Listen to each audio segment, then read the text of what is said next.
한 14년, 15년, 16년 정도의 시간을 투자를 해야지만 하나의 새로운 신약이 탄생을 하게 됩니다. 그리고 또 여러 프로젝트에 대해서 어느 정도의 그 비용이 들어갔는가 이러한 것들을 쭉 생각을 해보시면은 사실 저희가 많은 프로젝트를 시작합니다. 그래서 예를 들어서 만여 개 정도의 프로젝트를 시작을 했다가 그것이 결국 추려지고 해서 또 천여 개의 프로젝트로 줄었다가 결국 하나의 신약으로 귀결이 되는 것이죠. 상당히 많은 비용이 들어가게 됩니다. 그리고 또 예를 들어서 항암제가 어떤 진통제와 같은 그러한 그 가격을 가질 수는 없을 것입니다. 그 이면에 들어가는 연구 개발의 노력이 더욱 엄청나기 때문이죠.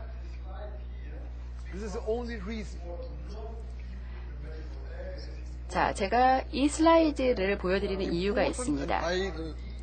여러분들께서 예를 들어서 항암 부문에 대해서 투자를 하실 때는 여러 가지 요소들을 생각을 하셔야 됩니다. 암세포, 종양세포와 그 종양세포가 있는 환경과 그리고 또 그 면역체계가 상당히 중요합니다. 그래서 항암 부문에 대한 연구 개발을 진행을 할 때는 이 세 가지 핵심 분야에 대해서 항상 같이 생각을 하고 또 어떠한 혼합 접근법을 갖는 것이 필요합니다.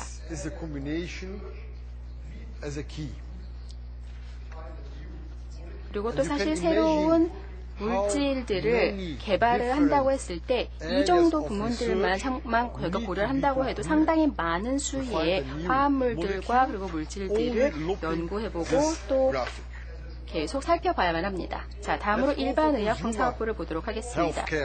제가 아까 말씀을 드렸듯이 저희는 집중의 전략을 사용하기 때문에 네 가지 부문에 여기에서는 초점 맞추고 있습니다. 첫 번째는 이동성, 두 번째는 일반적인 일상적인 건강 증진, 그리고 세 번째는 여성과 아동 건강, 그리고 네 번째는 기침과 감기 치료제 부문입니다.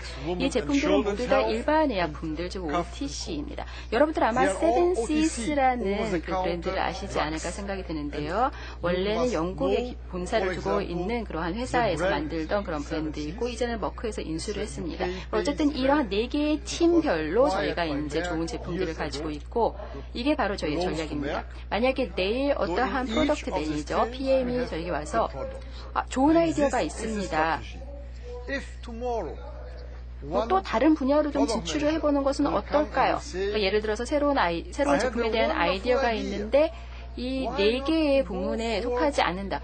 이러한 경우에는 사실 저희가 일단은 그 아이디어나 그 제품들을 고려하지 않습니다. 왜냐하면 저희가 전략적으로 중요하다고 생각이 되는 그 네 가지 부문을 골라서 집중을 하고 있기 때문입니다. 여기에서 저희가 그 전략의 중요성을 생각해 볼 수 있습니다. 이렇게 선택과 집중의 전략을 저희가 잘 유지하지 않는 경우에는 새로운 아이디어가 나올 때마다 그것에 대해서 처음부터 끝까지 쭉 다시 생각을 해보느라고 많은 시간과 노력과 그리고 또 돈이 소모가 될 것입니다.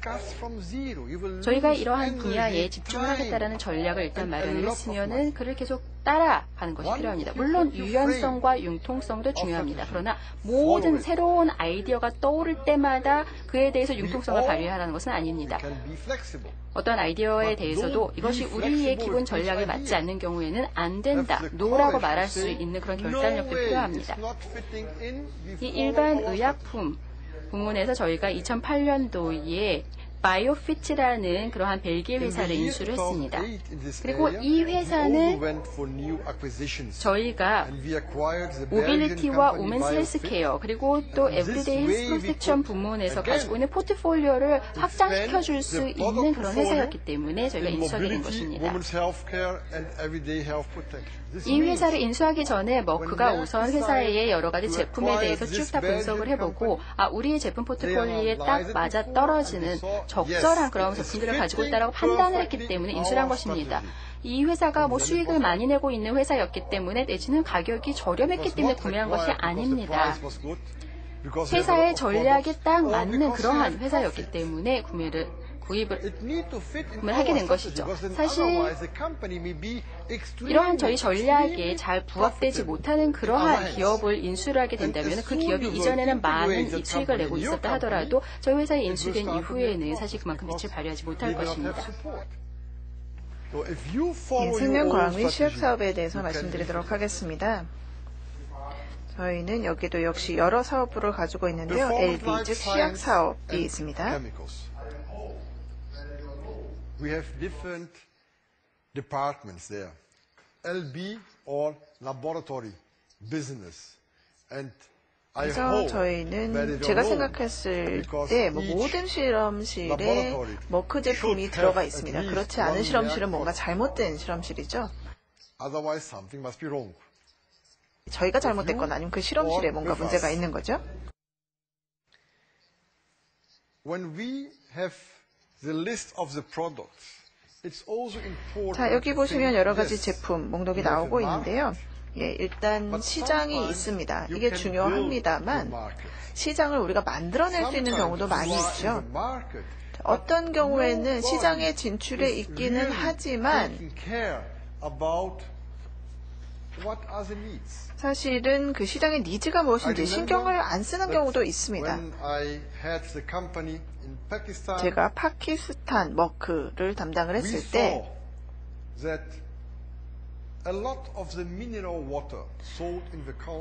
자, 지금 파키스탄에서 팔리는 많은 생수가 사실은 별로 안전하지 않았습니다. 위생적이지 않았던 거죠.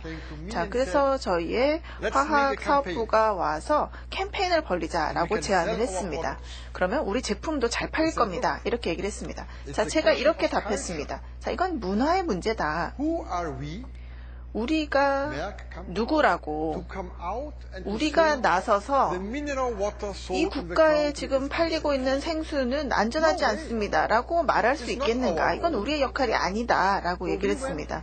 그렇기 때문에 카라치 대학을 찾아갔습니다. 자, 그래서 이 대학을 찾아가서 이에 대해서 설문을 하고 또 이 국가에서 판매되고 있는 모든 생수에 대해서 검사를 할 수 있을 것인가 이런 제안을 했습니다. 검사를 하는데 필요한 모든 검사 파라미터라든지 그리고 테스트에 필요한 약품을 드리겠다라고 얘기를 했습니다. 유럽의 파라미터를 주는 거죠. 예, 그래서 필요한 재료는 다 주겠고 이 테스트 자체는 이 대학이 실시를 하는 거죠. 결과를 우리한테 줄 필요도 없다라고 얘기를 했습니다. 그래서 지금 한 40개, 50개 정도의 생수가 테스트가 됐고요. 50% 정도가 사람이 음용하기에는 부적합이다라는 판정을 받았습니다. 자, 그래서 대학이 이를 발표했겠죠. 그래서 상황이 이렇다 라고 얘기를 했고요.